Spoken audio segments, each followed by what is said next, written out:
Olá, espaçonauta! Pessoal, a gente teve esse último vídeo aí dos 10 mil dias em Alpha Centauri, né? Um vídeo bacana aí.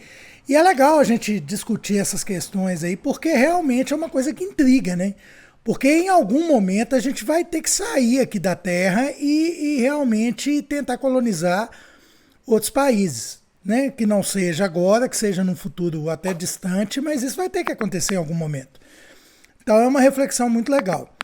E o Alfredo mandou um outro vídeo aqui que complementa muito bem esse outro, que também foi dele, né? O Alfredo Lopes Moraes, nosso colaborador de Portugal, mandou esse vídeo aqui, que é o seguinte: ele debate sobre uma jornada interestelar de 20 anos a bordo de uma nave criogênica. Os desafios, já pensou? Você lança uma nave, a pessoa, os astronautas lá dentro entram no estado criogênico, que é dormindo, vão viajar dormindo, naquele estado de quase, praticamente uma hibernação, e os desafios para isso, né? É muito complexo essa questão. Quando você vai pensar, né? É uma viagem sem volta, né? É incrível isso. Então, esse vídeo do Alfredo complementa muito bem o nosso vídeo passado, e foi até ele que sugeriu. Ele falou assim: olha, Mário, esse vídeo aqui complementa legal a ideia do outro e tal. Então eu estou trazendo para vocês aqui. Lembrando o seguinte, gente, nós estamos no começo do ano, as coisas ainda estão meio devagar. Eu estou fazendo novos roteiros para trazer vídeo para vocês. Enquanto isso, a gente vai aproveitando e colocando esses vídeos do Alfredo aí, que são oportunidades ímpar de aprendizado, né? Às vezes muita gente fala: ah, Nerd, eu não gosto muito de vídeo que tem legenda, assim, eu prefiro quando você fala e tal. Mas nem sempre a gente tem roteiro disponível para fazer. Então, vamos, obviamente, aproveitar essa grande colaboração do Alfredo aí, né? Eu acho os vídeos, quando o Alfredo, assim, o Alfredo tem uma veia científica que é incrível. Então, assim, quando ele manda um vídeo para mim, eu sei que vai ser uma coisa bacana. Então, por isso que eu tô fazendo o máximo de esforço para compartilhar todos os vídeos do Alfredo aí com vocês. Tem vários, gente. Eu não consegui gravar ano passado para mandar. Então, a gente vai mandando aos pouquinhos aí. E também vamos fazendo os nossos roteiros aqui do Nerd aos 50, igual vocês estão acostumados, né? Então, vamos dar uma força aí, vamos assistir, vamos mandar aquele salve de agradecimento para o Alfredo, que o trabalho do Alfredo é muito bacana. Ele faz isso aí de coração, é um trabalho abnegado. Né, ele não ganha nada com isso, ele está aqui para colaborar, está trazendo informação para a gente. Então, assim, muito bacana esse desprendimento do Alfredo aí. Né? Te agradecer mais uma vez, Alfredo, que eu acho que 2024 o Alfredo foi um grande presente que o canal Nerd aos 50 ganhou. Né? Então, muito obrigado por tudo aí, Alfredo. Vamos lá pro vídeo, galera? Vamos ver. This is a cryo-sleep spaceship, and it is carrying 22 cryopods for a 20-year journey into interstellar space. These interstellar astronauts are getting ready for their deep sleep, their interstellar hibernation. They will soon be injected with compounds, and their sleep pods will slowly get colder. It is a procedure that mimics animal hibernation, called torpor inducement. But why do the astronauts need to be put into hibernation? Because in space, everything is far apart, and it takes years and lifetimes to travel from one place to another. Going into hibernation is a way of stopping time and standing on equal grounds with the universe. In suspended animation, we momentarily stand still in the river of time, matching our breaths with the timeless rhythm of the universe. Interstellar hibernation slows down aging. For the 20-year journey, the astronauts will only age 5 months while they sleep. Hibernation also reduces the habitat mass, which are the supplies, equipment, and living spaces. This is reduced by 90%, so a smaller spacecraft is used for the journey. But how will the astronauts be kept alive while they sleep? How will they be woken up? What happens if the computers fail to awaken them? And why is the spaceship traveling for 20 years? Where is it going? The fusion spaceship, the Bombini, will travel beyond the solar system into interstellar space, where it will intercept a rogue planet, Solitaria. The planet has come from the center of the galaxy, flung out billions of years before Earth and the solar system were even formed, and will soon be passing the solar system. Studying the rogue planet up close and landing a shuttle will unravel mysteries of its origins, its home system, the supermassive black hole at the center of our Milky Way galaxy. As we sleep among the stars, we leap through time to new worlds. The cryosleep spaceship is in a parking orbit around Earth. The 22 passengers are preparing for their interstellar hibernation, undergoing medical checks and psychological assessments to make sure they are fit for suspended animation. In the weeks leading up to the hibernation, the astronauts, while on Earth, have followed a nutrient-rich diet and a muscle and bone density-boosting exercise regimen to optimize their bodies for the deep sleep.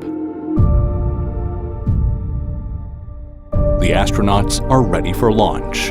The spaceship fires its thrusters, escaping Earth's orbit and beginning its journey.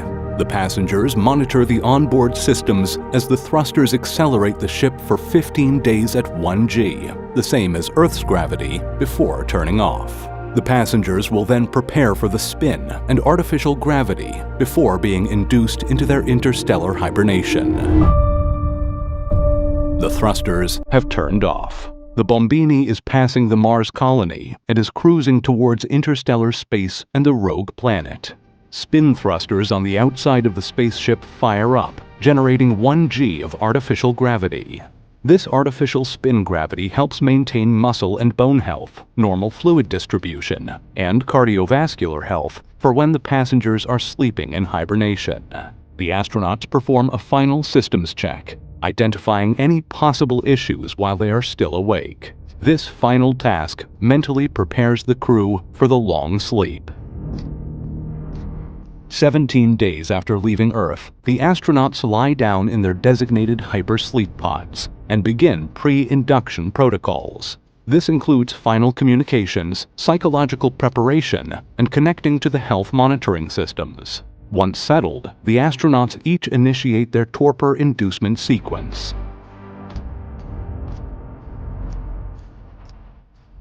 Phase 1. Pre-induction medication. The pods administer a pre-medication cocktail designed to relax the passengers and prepare their bodies for the suspended animation process. This includes anti-anxiety, antioxidants, and anti-inflammatory agents to minimize stress, and sedatives to inhibit shivering. This phase takes 45 minutes. Phase 2. The induction agent. This critical step involves injecting a specially formulated induction agent. It is a synthetic compound, mimicking the triggers of natural hibernation found in animals. The compound is a combination of metabolic suppressants, antioxidants, and other protective agents, designed to slowly reduce metabolic rate, body temperature, and consciousness. Phase 3. Suspended animation. The induction agent begins to take effect slowly. The astronauts experience a slow decrease in consciousness. Their metabolic rates slow down, reducing their bodily functions to the bare minimum required for survival.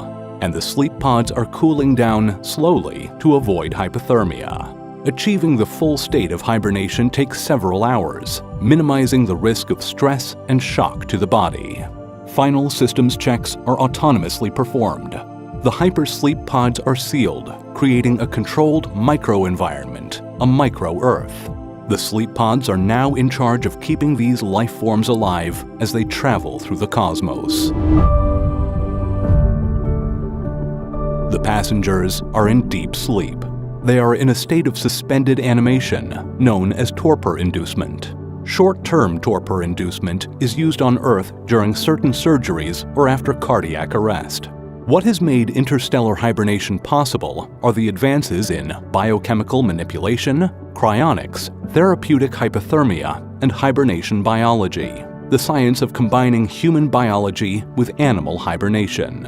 Many animals on Earth naturally enter states of torpor or hibernation when food is scarce or conditions are harsh. Before hibernation, bears enter a phase called hyperphagia, where they eat excessively to build fat. Their hibernation lasts 5 to 7 months. Hedgehogs hibernate for 5 to 6 months. Bats, fat-tailed dwarf lemurs, and some species of turtles also hibernate. Some snake species undergo brumation, a hibernation-like state, for 5 to 6 months. Queen bumblebees sleep for 6 to 9 months before emerging in spring to establish new colonies. The spaceship's name, Bombini, is a tribe of bees that includes all the different species of bumblebees. Wood frogs have a unique hibernation process where they freeze for 7 months, surviving with 2/3 of their body water turned to ice. And the animals with the longest hibernation periods include the Arctic ground squirrel, hibernating for 7 to 8 months, enduring extreme cold in its burrow below the frost line. And snails can sleep for up to 3 years. The human body has an average temperature of 36.5 Celsius, 97.7 Fahrenheit. During cryosleep, the body is kept at a temperature of 32 degrees Celsius, 89.6 degrees Fahrenheit. It is a small difference, but even a small change in body temperature when awake can lead to conditions like fever or hypothermia. In deep sleep, the heart rate is reduced and metabolism, the process of turning food into energy, slows down to a near halt, allowing for extended preservation of the human body during long space journeys.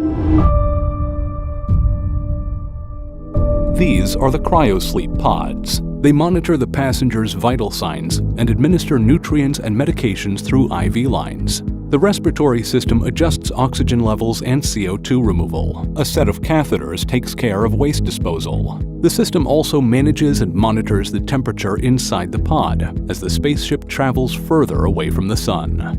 Dynamic fluid cell mattresses cradle the astronauts' bodies as they sleep. These mattresses use gel cells that can be individually adjusted to change pressure distribution, needed for any unexpected acceleration or deceleration that the spaceship performs. The pods also have integrated light and sound systems for gentle sensory stimulation during the waking up phase. In the cryopods, the astronauts wear sleeping suits. The suits are embedded with sensors and devices keeping them alive while they are in suspended animation. An array of woven electrodes provides electrical stimulation to prevent muscle atrophy. Skin health and moisture levels are monitored. The suit releases skin protective agents such as moisturizers and nutrients when changes are detected in skin condition, preventing skin breakdown, infections, and ensuring the integrity of the skin barrier. Compression systems in the suit cover different parts of the body and can be activated to enhance blood circulation and prevent clot formation. Electrodes in the EEG caps monitor brain activity, alerting mission control of potential health issues. And automated defibrillators woven into the suits are programmable for autonomous response in critical health scenarios. The sleeping pod chambers can terminate the hibernation process at any time, awakening astronauts in case of medical issues or spacecraft emergencies. A shadow passes over the interior wall of the spaceship. Somebody has woken up. It has been 1 year since the astronauts went into deep sleep. The spaceship has left the solar system and has crossed out into interstellar space. 3 days ago, a sleep pod woke up the ship's medical officer. While the machines on board the Bombini are engineered for reliability, with multiple redundancies, and doing what they are programmed to do, human bodies do not work this way.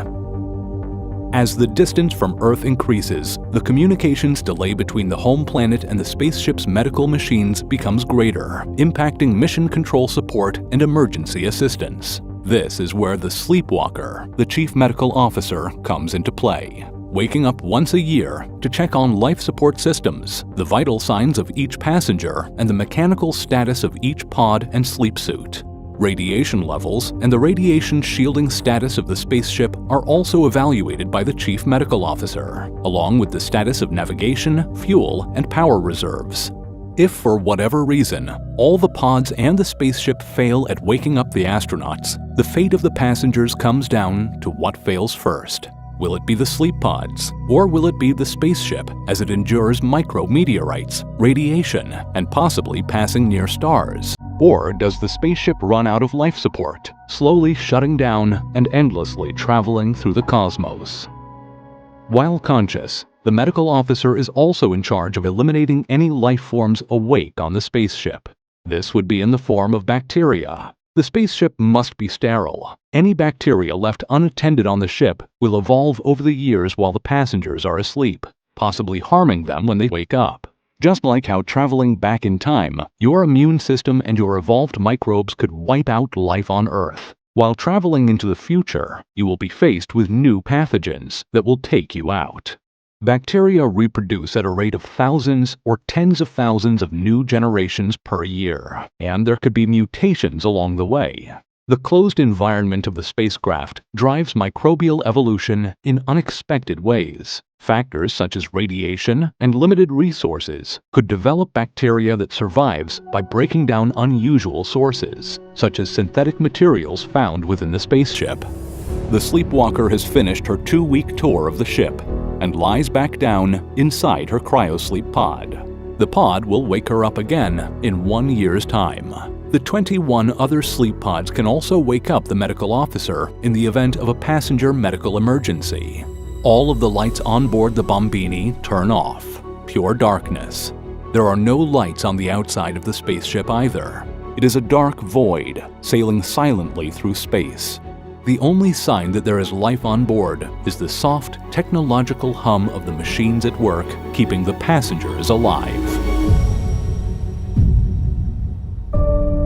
Even though they say you don't dream in cryosleep, I can't shake the feeling of drifting weightlessly through constellations, bathed in light from distant suns.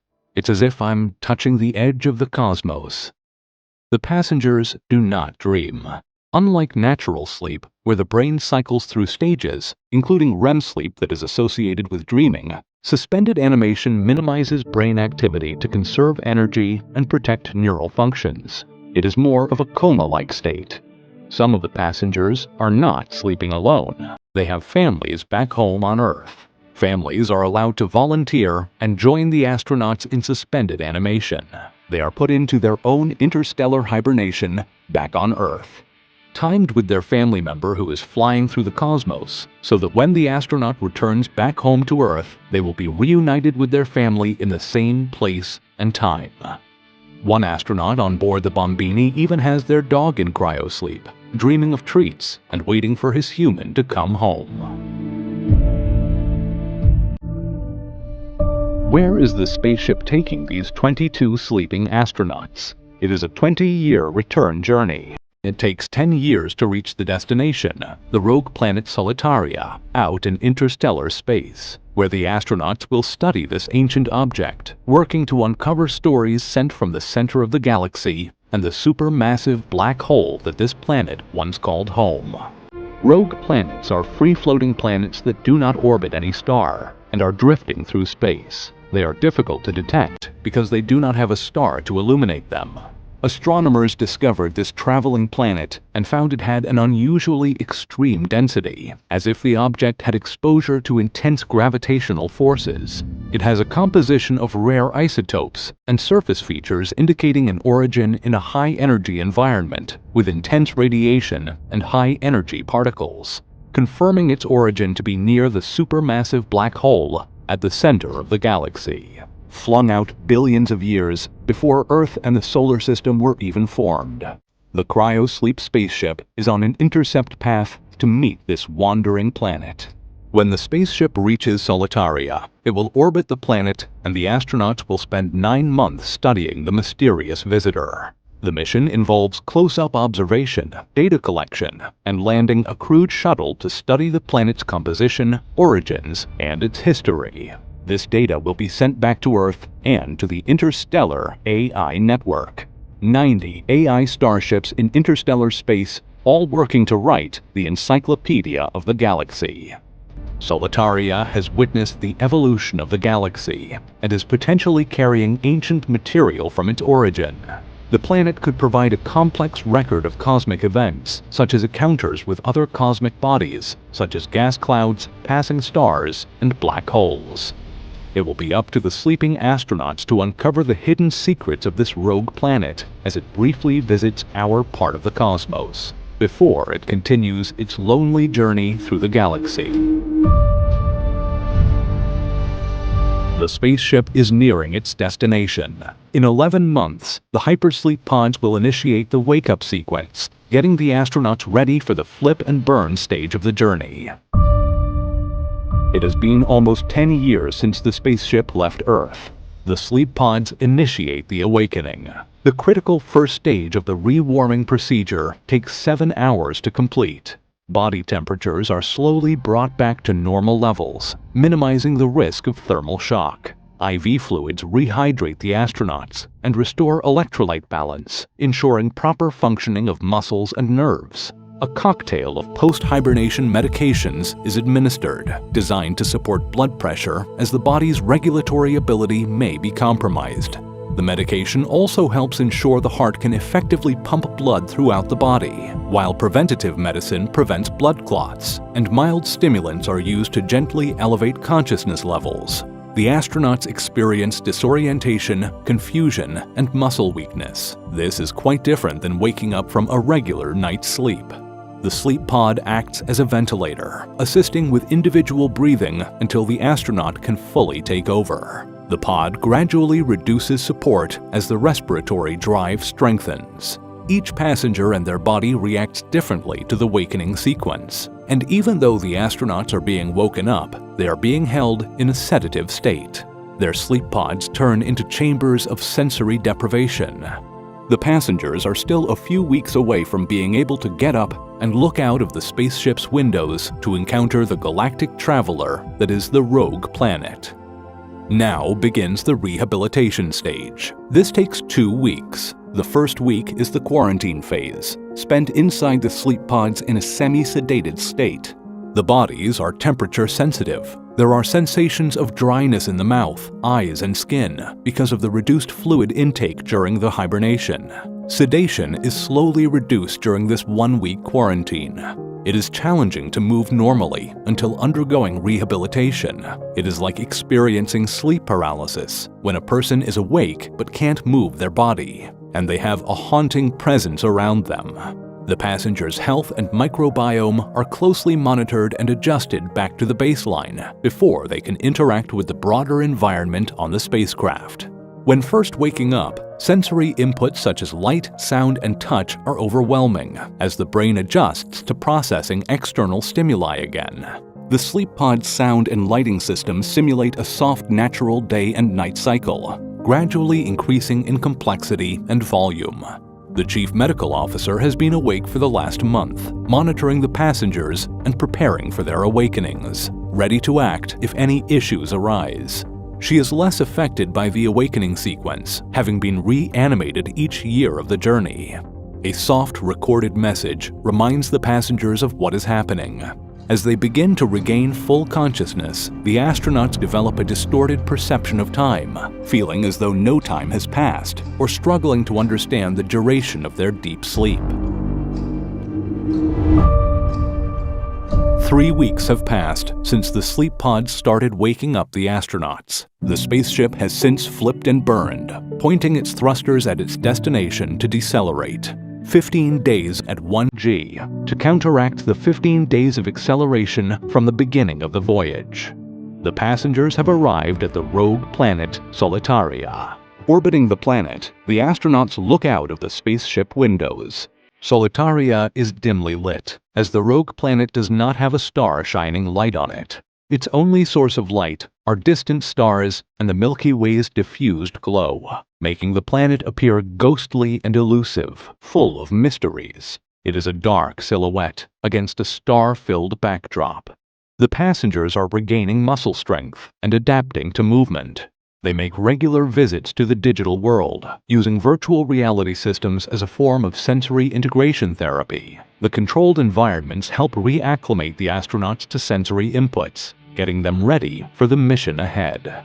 But first, the astronauts send messages back home to Earth, as their families and dogs have also woken up, being reunited with their interstellar travelers for this one moment in time.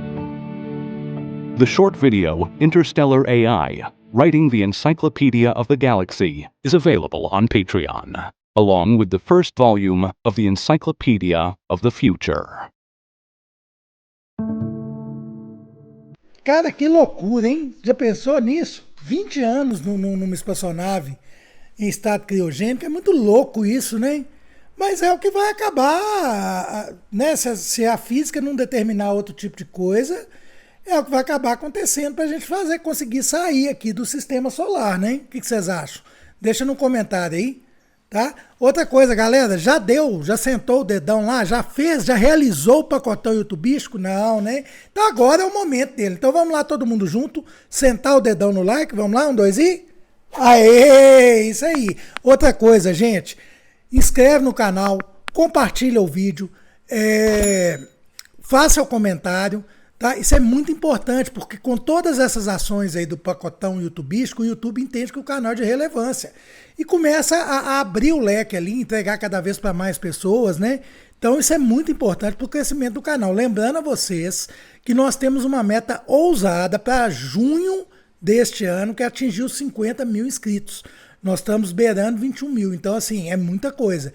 E para dezembro chegar a 100 mil, né? Então, a meta é ousada, mas eu sozinho, como é que eu vou virar aqui 29 mil inscritos? Eu preciso da ajuda de vocês.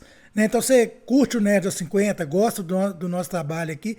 Eu sempre falei que esse canal aqui ele não é meu, ele é nosso. Né? Eu tô do lado de cá, mas o canal é nosso. Então é isso aí, galera. Grande abraço e até o nosso próximo vídeo.